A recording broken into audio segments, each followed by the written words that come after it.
বিরল বকফুলের দেখা মিলল রংপুরে। গ্রাম বাংলায় পরিচিত গাছ বকফুল এখন আর আগের মতো সহজে দেখা যায় না।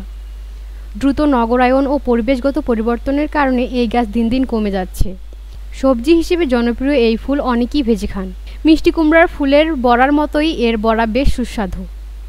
ঝোপালো বকের মতো সাদা রং এবং বকের ঠোঁটের মতো পাপড়ি বাঁকা থেকেই ফুলটির নাম বকফুল।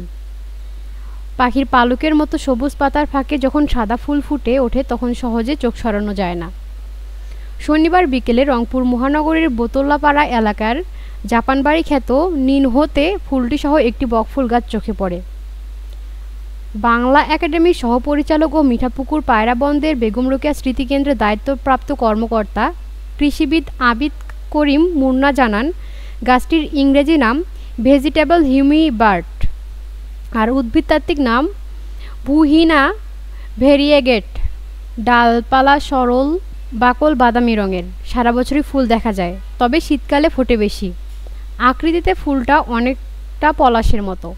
হালকা সাদা, গোলাপি এবং লাল নীল 3 রঙের ফুলই পাওয়া যায়।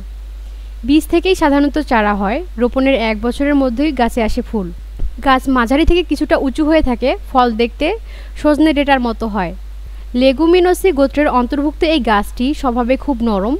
বাংলাদেশে গাছটি এসেছে মালয়েশিয়া থেকে।